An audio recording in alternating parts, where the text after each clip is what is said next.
लखनऊ पे नाम चटकदार राजा जी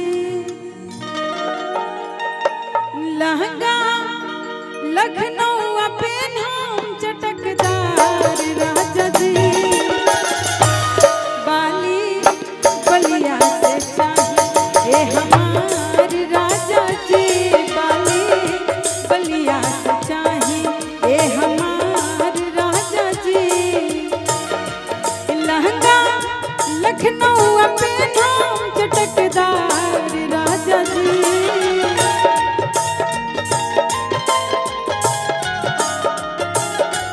लहंगा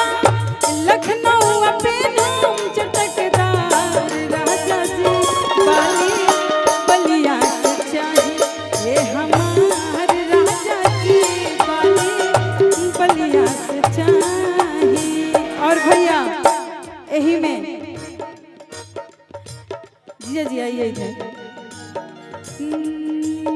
वो क्या करते थे साजना तुम हमसे दूर रह गए क्या करते थे साजना तुम हमसे दूर रह गए हम तो जुदाई में अकेले छुप छुप के रोया करते थे छुप छुप के रोया करते थे बाली बलिया से चाहिए हमार राजा जी बाली बलिया से चाहिए।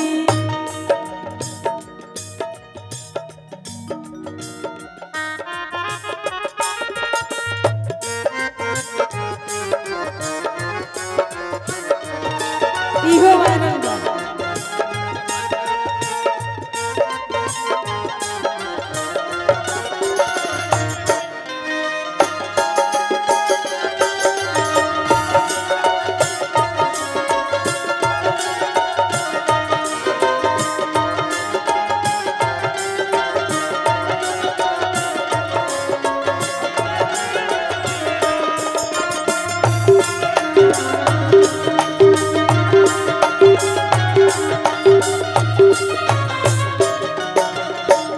और देखिए आखिरी दीदी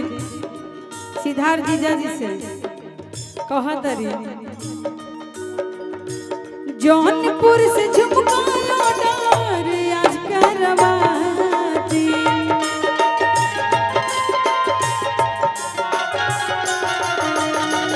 छपरा से छागलिया बनारस वाली साड़ी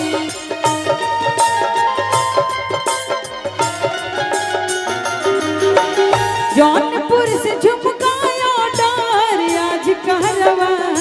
दी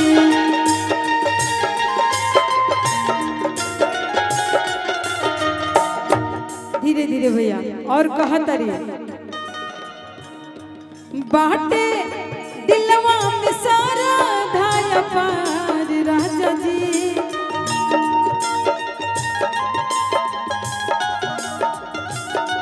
बाटे दिलवा में सारा धाया पार राजा जी बाली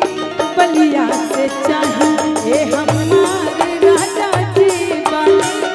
बलिया से चाहिए हमार राजा जी बाली